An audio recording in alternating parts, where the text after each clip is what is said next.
ሰላምና ጤና በያላችሁበት ተመኘን የተወደዳችሁ የመሃል ሚዲያ አድማጭ ተመልካቾቻችን እንደምን ውላችኋል? ነው በዚህ ሰዓት ወደ እናንተ የሚደርሰው መሃል ዜናችን ተጀምሯል። በቅድሚያ አበይት ነጥቦቹን በማስቀደም እንጀምራለን። ደቡብ ጎንደር ዞን ፋርጣ ወረዳ አርሴማ አካባቢ መንገድ ላይ ዘረፋ ሲፈጽሙ የነበሩ የፋኖ ቡድን አባላት በጸጥታ ኃይሉ ተደመሰሱ። ዝርዝር ዘገባውን ይዘናል፣ ይደርሳችኋል። መነሻውን ደብረ ታቦር ከተማ ባደረገ የሰሌዳ ቁጥሩ 16334 ኮድ 3 አማ በሆነ የህዝብ ማመላለሻ አባዱላ በጌሾ ውስጥ ተደብቆ ደራያ ቆቦ ሲጓዝ የነበረ 9 ቱርክ ሽጉጥ ተይዟል። ዝርዝር ዘገባን ወደ እናንተ የምናሻግር ይሆናል። በዜጎች ላይ የ1.7 ቢሊዮን ብር ጉዳት ባደረሰው የፊንቴክ ኢንቨስትመንት ድርጅት መስራችና ባለቤቶች ላይ ምርመራ ተጣርቶ ለአቃቢ ህግ መላኩን ፌደራል ፖሊስ ገልጿል። በዚህ ርዕሰ ጉዳይ ዙሪያ የተዘጋጀ ዝርዝር ጥንቅርን ይዘናል። ከውጭ ባለፉት ጥቂት ሳምንታት በአሜሪካና በኢራን መካከል የተቀሰቀሰው ጦርነት ለአሜሪካ መከላከያ ሚኒስቴር እጅግ አስደንጋጭ የገንዘብና የቁሳቁስ ኪሳራን ያስከተለ መሆኑ ተሰምቷል። ከውጭ ያዝነው ርዕሰ ጉዳያችን ነው።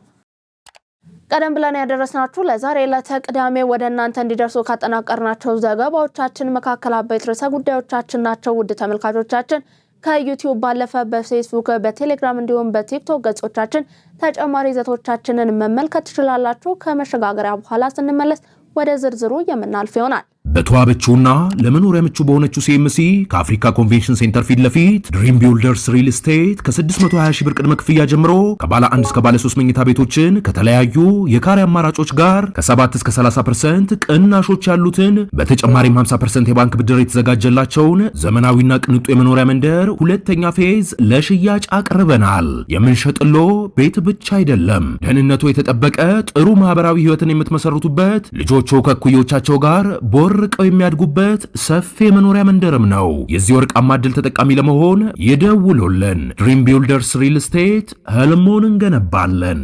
በቀዳሚነት ወደ ያዝነው መረጃችን አለፍ። ደቡብ ጎንደር ዞን ፋርጣ ወረዳ አርሴማ አካባቢ መንገድ ላይ ዘረፋ ሲፈጽሙ የነበሩ የፋኖ ቡድን አባላት በጸጥታ ኃይሉ ተደመሰሱ። በተወሰደው ህግ የማስከበር እርምጃም 2 የጥፋት ኃይሎች ሲሞቱ 2 ክላሽ መማረኩ ተገልጿል። በሌላ ዜና ጀነራል ታደሰ ወረደ በሻቢያና ህዋት አማካኝነት ጦርነቱን እንዲመራና እንዲያስተባብር ተልዕኮ ተሰጥቶት መስማማቱ እየተነገረ ነው። መነሻውን ደብረ ታቦር ከተማ ባደረገ የሰሌዳ ቁጥሩ 16334 ኮድ 3 አማ በሆነ የህዝብ ማመላለሻ አባዱላ መኪና በጌሾ ውስጥ ተደብቆ ወደ ራያ ቆቦ ሲጓዝ የነበረ 9 ቱርክ ሽጉጥ ሰሜን ወሎ ዞን እንታይሽ ከተማ ላይ በተደረገ የኬላ ፍተሻ በቁጥጥር ስር ውሏል። በተመሳሳይ አንድ ሙሉ የነዳጅ ማመላለሻ ቦቴ ከነናፍጣ በህገወጥ ተግባር ላይ ተሰማርቶ እንዳለ በቁጥጥር ስር መዋሉ ተገልጿል። የወላይታ ሶዶ ከተማ ፖሊስ መምሪያ ሌሊቱን ባደረገው ክትትልና ከህብረተሰቡ በደረሰው ጥቆማ ከተፈቀደው ህጋዊ አሰራር ውጪ በጥቅም ትስስር እንዲሁም ሰው ሰራሽ የአቅርቦት ችግር ለመፍጠር አንድ ሙሉ ቦቲ ናፍጣ ሲያሸሹ የነበሩ ግብረ አበሮች በቁጥጥር ስር መዋላቸውን ፖሊስ ገልጿል። በዜጎች ላይ የ1.7 ቢሊዮን ብር ጉዳት ባደረሰው የፊንቴክ ኢንቨስትመንት ድርጅት መስራችና ባለቤቶች ላይ ምርመራን አጣርቶ ለአቃቢ ህግ በመላክ ክስ ተመስርቷል አለ የኢትዮጵያ ፌደራል ፖሊስ። በዚህ ርዕሰ ጉዳይ ዙሪያ የተጠናቀረ ዝርዝር ዘገባ አለን፣ እንደሚከተለው ይቀርባል። ፊንቴክ ኢንቨስትመንት የግል ድርጅት መስራችና ባለቤት ዳንኤል ዮሐንስ ኢየሱስ እንዲሁም ግርማይ ገብረ ሚካኤል ይህ ደግሞ የተባሉ ተጠርጣሪዎች ታዋቂና ተጽዕኖ ፈጣሪዎችን በመጠቀም ከ1200 በላይ ዜጎችን በማጭበርበር የ1.7 ቢሊዮን ብር ጉዳት በማድረሳቸው በ19 አይነት የተለያዩ ወንጀሎች ምርመራ አጣርቶባቸው ለአቃቤ ህግ በመላክ ክስ መመስረቱን ፌደራል ፖሊስ አስታውቋል። መጀመሪያ ክሱ የቀረበው ለአዲስ አበባ ፖሊስ ጠቅላይ መምሪያ ቢሆንም ምርመራው ውስብስብና ከፍተኛ ልምድ የሚጠይቅ ድንበር ተሻጋሪ በመሆኑ በተደራጀ መልኩ መጣራት ስላለበት ጉዳዩ ወደ ኢትዮጵያ ፌደራል ፖሊስ በማምጣት ምርመራው በስፋት ሲጣራ መቆየቱን ፖሊስ ገልጿል። ተጠርጣሪ ዳንኤል ዮሐንስ ላይ ክስ ተመስርቶበትም ማረሚያ ቤት ሆኖ ክሱን እንዲከታተል መደረጉንና ተጠርጣሪው ግርማይ ገብረ ሚካኤልን ደግሞ በቁጥጥር ስር ለማዋል ክትትል እያደረገ መሆኑን ገልጿል። ፌደራል ፖሊስ ግርማይ ገብረ ሚካኤል የተባለ ግለሰብ ከዚህ ቀደም እንደ አውሮፓውያን አቆጣጠር በ2010 የደቡብ አፍሪካ የዓለም የእግር ኳስ ሻምፒዮና ወቅት እስካሉካን በተባለ ድርጅት ስም ወደ ደቡብ አፍሪካ ሄዳችሁ የዓለም ዋንጫ እንድትመለከቱ አድርጋለሁ በማለት ዜጎችን አጭበርብሮ በሚሊዮኖች የሚቆጠር ገንዘብ ካሰባሰበ በኋላ ተደብቆ ከሀገር በመውጣቱ የኢትዮጵያ ፌዴራል ፖሊስ ከኢንተርፖል ጋር በመተባበር ባደረገው ጠንካራ ክትትል ከተደበቀበት ሀገር ወደ ኢትዮጵያ እንዲመለስ አድርጎ በሕግ አግባብ ተጠያቂ እንዲሆን ማድረጉን የወንጀል ሪከርዱ እንደሚያመለክትም አስረድቷል። ሁለቱ ተጠርጣሪዎች ተጎጂዎችን 50% ቅድመ ክፍያ 950 ሺህ ብር በማስከፈል በ90 ቀናት ውስጥ የመኪና ባለቤት እንደሚያደርጓቸውና ቀሪ 950 ሺህ ብር ደግሞ ያለ ወለድ በ5 ዓመት ተከፍሎ የሚያልቅ የባንክ ብድር እንደሚያመቻቹላቸው በመግለጽ ዜጎችን በማጭበርበር ክፍያውን እንዲፈጽሙ አድርገዋል ሲል የፌዴራል ፖሊስ ገልጿል። ተጠርጣሪዎቹ ህብረተሰቡን ለማሳመን 148 መኪኖችን ከጅቡቲ በማስገባት 100 መኪኖችን ለተወሰኑ ግለሰቦች እንዲከፋፈሉ በማድረግና ቀሪ 48 ዘመናዊ መኪኖችን መርጠው በድብቅ መሸጣቸውን እንዲሁም ወደ ሀገር ውስጥ ስለመግባታቸው ምንም አይነት መረጃና ማስረጃ ሳይኖር 350 መኪኖችን ከውጭ እንዳስገቡ በማስመሰል ሲያጭበረብሩ እንደነበረ ፖሊስ በምርመራው አረጋግጧል። በተጨማሪም በጅቡቲ ወደብ ምንም አይነት መኪና ሳይኖር 400 መኪኖች ጅቡቲ ወደብ ላይ እንደቆሙና ወደ ሀገር ውስጥ ለማስገባት በሂደት ላይ እንዳሉ በማስመሰል ለተጎጂዎች ሐሰተኛ መረጃ መስጠታቸውን ፖሊስ ማረጋገጥ ችሏል። የኢትዮጵያ የታዳሽ ኃይል ልማት ስኬት የፖሊሲና የአመራር ቁርጠኝነት ተጨባጭ ውጤቶች መሆናቸውን የትራንስፖርትና ሎጂስቲክስ ሚኒስትር ዴኤታ በርሆ ሐሰን ገለጹ። የኢትዮጵያ ኤሌክትሪክ አገልግሎት በአዲስ አበባ የተገነባውን የኤሌክትሪክ የተሽከርካሪ ኃይል መሙያ ጣቢያ ኢቪ ቻርጅን አስመርቋል። ዝርዝር ዘገባ እንደሚከተለው ይቀርባል። በምርቃት ስነ ስርዓቱ ላይ የተገኙት የትራንስፖርትና ሎጂስቲክስ ሚኒስትር ዴኤታ በርሆ ሐሰን ኢትዮጵያ በታዳሽ ኃይል አቅርቦት ለአየር ንብረት ተጽዕኖ የማይበገር ከፍተኛ አቅም አላት ብለዋል።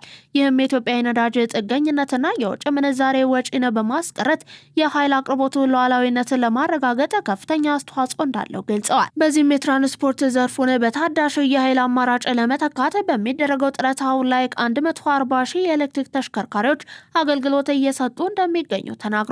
የኤሌክትሪክ ተሽከርካሪ ኃይል አቅርቦት ፍላጎትን ለማሟላትም በአዲስ አበባና በክልል ከተሞች በርካታ የተሽከርካሪ ኃይል መሙያ ጣቢያዎችን በመገንባት እንዲሰሩ እየተደረገ መሆኑን አስተዋል። የኢትዮጵያ ሀገር አቀፍ የኤሌክትሪክ ተሽከርካሪ ኃይል መሙያ ጣቢያዎችን ግንባታም የነዳጅ ጥገኝነትን በማስቀረት የኃይል ሉዓላዊነትን የሚያጎናጽፍ እንደሆነ ያስረዱት። ኢትዮጵያ በታዳሽ ኃይል ልማት ያስገኘችው ስኬትም የፖሊሲና የአመራር ቁርጠኝነት ተጨባጭ ውጤቶች ማሳያ እንደሆነ አብራርተዋል። የኢትዮጵያ ኤሌክትሪክ አገልግሎት ዋና ስራ አስፈጻሚ ኢንጂነር ጌቱ ገረመው በበኩላቸው የኤሌክትሪክ ተሽከርካሪ መሙያ ጣቢያ ግንባታ ከኢትዮጵያ የአረንጓዴ ኢኮኖሚ ፖሊሲ ጋር የተጣጣመ ነው ብለዋል። ለዚህም የኃይል አቅርቦት አስተማማኝነትን በማረጋገጥ የኤሌክትሪክ ተሽከርካሪ ኃይል መሙያ ጣቢያ ተገንብተው አገልግሎት እየሰጡ እንደሚገኝም ገልጸዋል። በቀጣይም በሀገር አቀፍ ደረጃ የተሽከርካሪ ኃይል መሙያ ጣቢያዎችን በስፋት የመገንባት ስራ ተጠናክሮ እንደሚቀጥልም ነው ያሳወቁት። የኢትዮ ኮደርስ ስልጠና ዲጂታል የስራ ፈጠራ እድሎችን እንዲሁም የፈጠራ ስራዎችን በማስፋፋት ዓለም አቀፍ ተወዳዳሪነትን እያሳደገ መሆኑን የስራና ክህሎት ሚኒስትር ዴኤታ አቶ ሰለሞን ሶካ ገለጹ። በጠቅላይ ሚኒስትር ዶክተር አብይ አህመድ ሀሳብ አመንጭነት የተጀመረው የ5 ሚሊዮን የኢትዮጵያን ኮደርስ ስልጠና በተለይም ወጣቶች የእድሉ ተጠቃሚ ሆነው ዓለም አቀፍ ተወዳዳሪነታቸውን እንደሚያሳድጉም መሆኑ ተገልጿል። በዚህ መሰረትም በኢትዮጵያ የተለያዩ አካባቢዎች ዜጎች ስልጠናውን እየወሰዱ ከራሳቸው አልፈው ለሀገራቸው የዲጂታል ልማት ስትራቴጂ ትግበራ አሻራቸውን እያኖሩ ይገኛሉ። የስራና ክህሎት ሚኒስትር ዴኤታ አቶ ሰለሞን ሶካ ለኢትዮጵያ ዜና አገልግሎት እንደገለጹትም ስልጠናው የዜጎችን ዲጂታል ክህሎት በማሳደግ የአኗኗር ዘይቤን የሚያሳልጡ ክህሎቶችን ለማጎልበት ያስችላል ብለዋል። በቴክኖሎጂ ዘርፉ የተሰማሩ ወጣቶች ያላቸውን ክህሎት በማሳደግ ወደ ፈጠራ ስራዎች እንዲሸጋገሩም እገዛ አድርጓል ብለዋል። ይህም የሀገሪቱን ተወዳዳሪነት በማሳደግ ወደ እውቀት መር ኢኮኖሚ ለሚደረገው ሽግግር አስተዋጽኦ እንዳለው ነው የገለጹት። የፖለቲካ ፓርቲዎች የሚመደብላቸውን ነፃ የአየር ሰዓትን በመጠቀም ፕሮግራሞቻቸውን በአግባቡ ማስተዋወቅ እንዳለባቸው የኢትዮጵያ ብሔራዊ ምርጫ ቦርድ አስገነዘበ። የሰባተኛው ጠቅላላ ምርጫ የፖለቲካ ፓርቲዎች ነፃ የአየር ሰዓት ድልድል የእጣ አወጣጥ ስነ ስርዓት እየተካሄደ ይገኛል። ተጨማሪ አለን። የኢትዮጵያ ብሔራዊ ምርጫ ቦርድ ሰብሳቢ መላትወርቅ ኃይሉ በዚህ ወቅት ቦርዱ ለሰባተኛው ጠቅላላ ምርጫ ከሚያደርጋቸው ዝግጅቶች መካከል አንዱ ለፓርቲዎች ነጻ የአየር ሰዓት ድልድል ማድረግ ነው ብለዋል። ይህ ነጻ የአየር ሰዓት ድልድል የሚካሄደውም ቦርዱ ከመገናኛ ብዙሃን ባለስልጣን ጋር በመሆን ባበለጸገው አዲስ ሲስተም መሆኑን ጠቁመዋል። የአሰራር የፖለቲካ ፓርቲዎች ያላቸውን ሀሳብ፣ ፖሊሲ እንዲሁም ፕሮግራም ለመራጩ ህዝብ እንዲያስተዋውቁ ትልቅ እድል የሚፈጥር መሆኑን ጠቅሰው ፓርቲዎች የሚመደብላቸው ነጻ የአየር ሰዓት በአግባቡ መጠቀም እንዳለባቸውም አሳስበዋል። በተለይም ፓርቲዎቹ ባስመዘግቧቸው ሴት እንዲሁም አካል ጉዳተኞች እጩዎች ብዛት ላይ ተጨማሪ ነጻ የአየር ሰዓት የሚፈቅድ አዋጅ በመጽደቁ አሰራሩ በዚህ ምርጫ ተግባራዊ እንደሚደረግም አረጋግጠዋል። የኢትዮጵያ መገናኛ ብዙሃን ባለስልጣን ዋና ዳይሬክተር ሃይማኖት ዘለቀ በበኩላቸው ነጻ የአየር ሰዓቱ መራጩ ህዝብ ድምጽ በሚሰጥበት ወቅት በእውቀት ላይ ተመስርቶ እንዲወስን ያስችላል ብለዋል። ነጻ የአየር ሰዓቱ ለ47 የፖለቲካ ፓርቲዎች እንዲሁም ለግል እጩ ተወዳዳሪዎች በዕጣ ድልድል እንደሚደረግም ነው የተናገሩት። የዘንድሮ ድልድል ከስድስተኛው ጠቅላላ ምርጫ ጋር ሲነጻጸርም የ10 በመቶ ብልጫ እንዳለው ጠቁመው ይህም በ50 መገናኛ ብዙሃን በሬዲዮ በቴሌቪዥን እንዲሁም በጋዜጣ የሚስተናገድ ይሆናል ብለዋል። ይህም ድልድል ምርጫው ነጻ፣ ፍትሐዊና ዲሞክራሲያዊ እንዲሆን ትልቅ አስተዋጽኦ ስላለው ፓርቲዎች የአየር ሰዓቱን በከፍተኛ የኃላፊነት ስሜት እንዲጠቀሙበትም አስገንዝበዋል። መገናኛ ብዙሃንም ለፓርቲዎቹ አስፈላጊውን የቴክኒክ ድጋፍ እንዲያደርጉም ጥሪ ቀርቧል። የሰባተኛው ጠቅላላ ምርጫ የፖለቲካ ፓርቲዎች ነጻ የአየር ሰዓት አጠቃቀም ቅዳሜ፣ እሁድ እንዲሁም የበዓላት ቀናትን ሳይጨምር ከመጋቢት 23 ቀን እስከ ግንቦት 19 ቀን 2018 ዓ.ም ድረስ ተፈጻሚ እንደሚሆንም ነው የተገለጸው። ሰባተኛው ጠቅላላ ምርጫ ዲሞክራሲያዊ የፖለቲካ ፉክክርን በማድረግ ለዳበረ የመድብለ ፓርቲ ስርዓት ግንባታ አዲስ ምዕራፍን የምንከፍትበት መድረክ ነው ሲሉ የፖለቲካ ፓርቲ አመራሮች ገለጹ። በኢትዮጵያ ብሔራዊ ምርጫ ቦርድ የጊዜ ሰሌዳ መሰረት ግንቦት 24 ቀን 2018 ዓ.ም ድምጽ በሚሰጥበት የዘንድሮ ጠቅላላ ምርጫ የመራጮች ምዝገባ ከየካቲት 28 ቀን 2018 ዓ.ም ጀምሮ እየተከናወነ ይገኛል።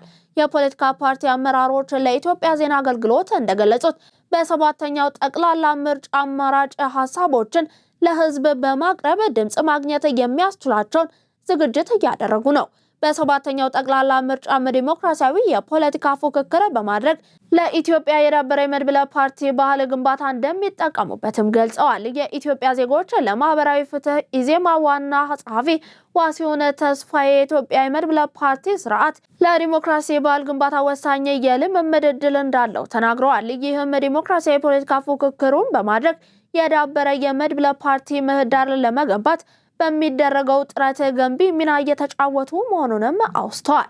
ለአብነትም የኢትዮጵያ ዜጎች ለማህበራዊ ፍትህ ኢዜማ ፓርቲ በራሱ መተዳደሪያ ደንብ መሰረት ጠቅላላ ጉባኤውን በማካሄድ ዲሞክራሲያዊ የአመራር ለውጥ ማድረጉን አስረድተዋል። የፓርቲው ውስጥ ዲሞክራሲም የሀገርን የዲሞክራሲ ባህል ግንባታን ለማጠናከር ጉልህ ድርሻ እንዳለውም አንስተዋል። የኦሮሚያ ክልላዊ መንግስት ለጨረቃ ቤቶች የባለቤትነት ማረጋገጫን ሊሰጥ ነው። የኦሮሚያ ክልላዊ መንግስት በክልሉ ያሉ ህገወጥ ወይንም በተለምዶ ጨረቃ ቤት ተብለው የሚታወቁ ካርታ እንዲሁም ፕላን የሌላቸውን ቤቶች ባሉበት ህጋዊ ሊያደርግ እንዲሁም የባለቤትነት ማረጋገጫ ሰነድ ሊሰጥ መሆኑ ተሰምቷል። ተጨማሪ አለን።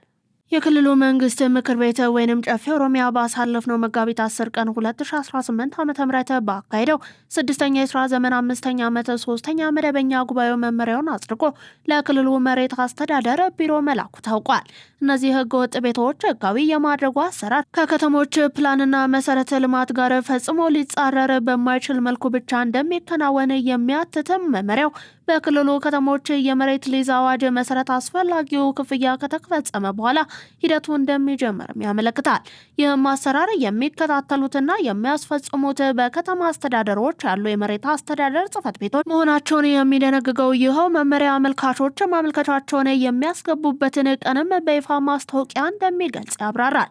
የከተማ መሬት አስተዳደር ጽሕፈት ቤቶች በማመልከቻው መሰረት ያዋቀራቸውን ባለሙያዎችን ወደ ስፍራው በመላክ ቤቱ ያለበት ቦታ ከከተማው ፕላን ጋር የሚጣጣም መሆኑን ከተጣራ በኋላ ቤቱን ህጋዊ የማድረግ እንዲሁም የባለቤትነት ማረጋገጫ የምስክር ወረቀት የመስጠት ሂደቱ እንደሚጀምርም መመሪያው ያዛል። ህጋዊ የሚደረገው የመኖሪያ ቤት ቦታ በካሬ ሜትር ተለክቶ ከከተማው መሬት ሽንሸናና ደረጃ ወይንም ስታንዳርድ የሚተርፍ ከሆነ መሬቱ ወደ መሬት ባንክ ተመላሽ እንደሚደረግም መረጃው ያትታል። እነዚህም ህገወጥ ቤቶች ህጋዊ የማድረግ ስራ ሸገር፣ አዳማ እንዲሁም ቢሾፍቱ ከተሞችን አያካትትም። ክፍያን በተመለከተ በሊዝ ስርዓት በሚተዳደሩ ከተሞች በከተማ የመሬት ደረጃ መሰረት የከተማ መሬት ሊዝ አዋጅ ከጸደቀበት ከጥር 24 ቀን 2005 ዓ.ም ጀምሮ ያለውን የሊዝ ውዝፍ ክፍያ እንዲሁም የጣራና ግድግዳ ግብር ክፍያ አመልካች መክፈል እንደሚጠበቅበት መመሪያው ይደነግጋል። በመሬት ሊዝ ስርዓት ስር ባልገቡ ከተሞች የሚገኙ ቤቶች ደግሞ ከጥር 24 ቀን 2005 ዓ.ም ጀምሮ በከተማው ደረጃ ተሰልቶ የመሬቱን ኪራይ እንዲሁም የጣሪያ እንዲሁም ግድግዳ ግብር ክፍያ በተጨማሪ የክፍያውን 30% ቅጣት መክፈል ይጠበቅባቸዋል። ክፍያውን በአንድ ጊዜ ከፍሎ ማጠናቀቅ ለማይችሉ ሰዎች በ2 ዓመት ውስጥ በ4 ጊዜ ክፍያ ከፍሎ ማጠናቀቅ እንደሚችሉ የፈቀደው መመሪያውም በተቀመጠው የጊዜ ገደብ ክፍያ ከፍሎ ያላጠናቀቀ አመልካች ግን መሬቱ ህጋዊ እንደማይደረግለትና የከፈለውንም ክፍያ መልሱ ብሎ መጠየቅ እንደማይችል አስጠንቅቋል። መመሪያውን በተቀመጠለት የጊዜ ገደብ ያልፈጸመ አካል በመሬቱ ላይ የሰራው ቤት ፈርሶ መሬቱ ወደ መንግስት የመሬት ባንክ ተመላሽ እንደሚሆን የጠቀሰው መመሪያው መንግስት ቤቱን በማፍረሱ የሚያስከትለው ኢኮኖሚያዊ ጉዳት ካለ ቤቱ ሳይፈርስ ባለበት እንደሚወርሰው ደንግጓል። በየትም ቦታ በስሙም ይሁን በሌላ ሰው ስም ከአንድ በላይ ህጋዊ ያልሆነ መሬት ያለው ግለሰብ ደግሞ መሬቱን ህጋዊ በማድረግ ሂደት ውስጥ እንደማይስተናገድ እየጠቀሰው መመሪያው ይልቁንም መሬቱ በመንግስት ይወረሳል ብሏል። በተጨማሪም ከከተማ ፕላን እንዲሁም መሰረተ ልማት ጋር የማይጣጣሙ ህጋዊ ያልሆኑ ቤቶችን ማፍረስ እንደሚቀጥል እየጠቀሰው መመሪያው ቤቱ የፈረሰባቸው ግለሰቦች የክልሉ መንግስት በተለያዩ ጊዜያት በሚያደርገው መሬት ሸንሽኖ የመስጠት ሂደት ውስጥ እንደሚካተቱ ደንግጓል። የፌዴራል ቤቶች ኮርፖሬሽን ምስረታ 50ኛ ዓመት የወርቅ ኢዮቤልዩ በዓል በተለያዩ መርሃ ግብሮች በመከበር ላይ ይገኛል። የምስረታ በዓሉ በአዲስ ምዕራፍ ለተሻለ ነገ በሚል መሪ ሐሳብ ነው እየተከበረ የሚገኘው። በመርሃ ግብሩ የጠቅላይ ሚኒስትር ጽህፈት ቤት ኃላፊና የካቢኔ ጉዳዮች ሚኒስትር እንዲሁም የፌዴራል ቤቶች ኮርፖሬሽን የስራ አመራር ቦርድ ሰብሳቢ ዓለም ፀሐይ ጳውሎስ፣ በህዝብ ተወካዮች ምክር ቤት የመንግስት ልማት ድርጅቶች ጉዳዮች ቋሚ ኮሚቴ ሰብሳቢ መለስ መና፣ የከተማ እንዲሁም መሰረተ ልማት ሚኒስትር ጫልቱ ሰኔ፣ የፌዴራል ቤቶች ኮርፖሬሽን ዋና ስራ አስፈጻሚ ዶክተር ረሻድ ከማል እንዲሁም ሌሎች ከፍተኛ የመንግስት የስራ ኃላፊዎችና ጥሪ የተደረገላቸው እንግዶች ታድመዋል። በመርሃ ግብሩ በኮርፖሬሽኑ በተለያዩ አካባቢዎች የተገነቡ ህንፃዎችም ተመርቀዋል። በዚህም ኮርፖሬሽኑ በፒያሳ ለወርቅ ንግድ ሱቆች አገልግሎት እንዲውሉ ተደርጎ የተገነባውን ዘመናዊ የንግድ ህንፃ ጎልድ ሞል እንዲሁም በአዲስ አበባ በተለምዶ ሶማሌ ተራ ተብሎ በሚጠራው አካባቢ ያስገነባውን ለመኖሪያ እንዲሁም ለንግድ ቅይጥ ጥቅም የሚውለውን ባለ 27 ወለል ህንፃውን አስመርቋል። የተወደዳችሁ የመሃል ሚዲያ አድማጭ ተመልካቾቻችን እየተመለከታችሁ የምትገኙት ለዛሬ ለተቀዳሜ ወደ እናንተ እንዲደርሱ ያጠናቀርናቸውን የቀን መረጃዎቻችንን ነው። አሁን ደግሞ ከባህር ማዶ ወደ ያዝናቸው እናልፋለን። 35% እውነተኛ ቅናሽ ለ15 ውድ የመሃል ሚዲያ ቤተሰቦች ብቻ ከዲኤምሲ ሪል ስቴት በነፋሻማው አለቡ መብራት ኃይል በላፍቶ ፓርክና በቻድ ኤምባሲ በተከበበው ኮምፓውንድ መንደራችን ውስጥ ከስቱዲዮ እስከ ባለ 4 መኝታ አፓርትመንቶችን እንዲሁም ፓኖራሚክ ቪው ማለትም በአራቱም አቅጣጫ ውብ የተፈጥሮ እይታና የከተማ እይታ ያላቸውን ፔንታውሶችን ጨምሮ በእያንዳንዱ ቤቶች ላይ እስከ 3.5 ሚሊዮን ብር የሚደርስ ቅናሽ አድርገናል። እንዲሁም 60% ከወለድ ነፃ ባንክ ብድር ቤቱን ከተረከቡ በኋላ እየኖሩበት አለያም እያከራዩት የሚከፍሉበትን እድል አመቻችተናል። በተጨማሪም አንድ ቤት ለገዛ አንድ ቤት በነፃ የሚያገኙበትን እድልና ሙሉ የቤት ዕቃም በነፃ ያገኛሉ። ምን ይሄ ብቻ! በአማራው ዘመናዊ መንደራችን ውስጥ የመዋኛ ገንዳ፣ የልጆች መጫወቻ፣ የስፖርት ማዘውተሪያ፣ ጂምና ቤተ መጻሕፍት፣ ፓርኪንግና ኤሌክትሪክ ቻርጅ መሙያ መሳሪያን ጨምሮ ሁሉን አቀፍ መዝናኛ ሟልተን ዓለም አቀፍ ስታንዳርድ ጥራት ያላቸውን ቤቶች በ5% ቅድመ ክፍያ ብቻ የግሎ ያድርጉ። ለበለጠ መረጃ በ0907 888883 አለያም በ0995 757554 ላይ ይደውሉ። ባለፉት ጥቂት ሳምንታት በአሜሪካና ኢራን መካከል የተቀሰቀሰው ጦርነት ለአሜሪካ መከላከያ ሚኒስቴር እጅግ አስደንጋጭ የሆነ የገንዘብና የቁሳቁስ ኪሳራ ያስከተለ መሆኑ ተሰማ። የዎል ስትሪት ጆርናል ባወጣው አዲስ መረጃ መሰረትም ጦርነቱ በተጀመረ በመጀመሪያዎቹ 3 ሳምንታት ውስጥ ብቻ አሜሪካ ከ1.4 ቢሊዮን እስከ 2.9 ቢሊዮን ዶላር የሚገመት የጦር መሳሪያ ኪሳራ ደርሶባታል። ዝርዝር ዘገባው እንደሚከተለው ይቀርባል። ይህ ከፍተኛ ውድመት የተመዘገበው ኢራን በወሰደችው መጠነ ሰፊ የሚሳይልና የድሮን ጥቃት መሆኑን የቀድሞ የፔንታገን ከፍተኛ ባለስልጣን ኤሊን ማክስከር አረጋግጠዋል። በአየር ላይ በተሰነዘሩ ጥቃቶችና ባልተጠበቁ አደጋዎች ምክንያት የአሜሪካ አየር ኃይል ክፉኛ ተመቷል። በመጋቢት ወር መጀመሪያ ላይ 3 F-15 ተዋጊ ጀቶች በኩዌት አውሮፕላን በስህተት ተመተው የወደቁ ሲሆንም በአይነቱ ልዩ የሆነው F-35 የድብቅ ተዋጊ ጀትም በደረሰበት ጥቃት ምክንያት በአስቸኳይ እንዲያርፍ ተገዷል። በተጨማሪም በሳውዲ አረቢያ በሚገኘው የጦር ሰፈር ላይ ኢራን በሰነዘረችው የሚሳኤል ጥቃት 5 ግዙፍ የነዳጅ ጫኝ አውሮፕላኖች ጉዳት ደርሶባቸው ለጥገና ተዳርገዋል። ከ10 በላይ የሚሆኑትና እጅግ ውድ የሆኑት MQ-9 ሪፐር ድሮኖችም በተመሳሳይ መልኩ መውደማቸውን የፔንታገንን የጦር ዝግጁነት ጥያቄ ውስጥ ከቶታል። በዓለም ላይ እጅግ ከፍተኛ እጅግ ዘመናዊ የተባለው አውሮፕላን ተሸካሚ መርከብ USS ግሪልድ አር ፎርድ በመጋቢት 12 ቀን በደረሰበት የእሳት አደጋ ምክንያት በአሁኑ ወቅት በግሪክ የባህር ወደብ ላይ ጥገና እየተደረገለትም ይገኛል። ይህ በእንዲህ እንዳለ ፔንታገን የወደሙበትን ቁሳቁሶችን ለመተካት የ200 ቢሊዮን ዶላር ተጨማሪ በጀት ለመጠየቅ ዝግጅቱን ማጠናቀቁ ታውቋል። ውጥረቱ የጀመረው በየካቲት ወር መጨረሻ አሜሪካና እስራኤል በጋራ በመሆን በኢራን ላይ ጥቃት መክፈታቸውን ተከትሎ ሲሆንም ኢራንም በሳውዲ አረቢያ፣ ኳታር እንዲሁም ዮርዳኖስ በሚገኙ የአሜሪካ ጦር ሰፈሮች ላይ የአጸፋ እርምጃዋን አጠናክራ ቀጥላለች። እስካሁን በነበረው ግጭት 13 የአሜሪካ ወታደሮች መገደላቸውንና 290 የሚሆኑት መቁሰላቸው ተረጋግጧል። በኢራን በኩል ደግሞ ከ1340 በላይ ሰዎች መሞታቸው የተዘገበ ሲሆን ቀጠናው አሁንም በከፍተኛ ስጋት ውስጥ ይገኛል እየተባለ ነው። የተወደዳችሁ የመሃል ሚዲያ አድማጭ ተመልካቾቻችን ለዛሬ ለተቅዳሜ ወደ እናንተ እንዲደርሱ ያዘጋጀናቸውን የቀን መረጃዎቻችንን አበቃን። አብራችሁን ስለነበራችሁ እጅግ እናመሰግናለን። ዜናውን ላይክ እና ሼር፣ ሚዲያችንንም ሰብስክራይብ በማድረግ ቤተሰብነታችሁን ታጠነክሩ ዘንድ እያክብረው ግብዣችን ነው። በኔ ቦታ በቃው። ሰናይ ቀን ተመኘን።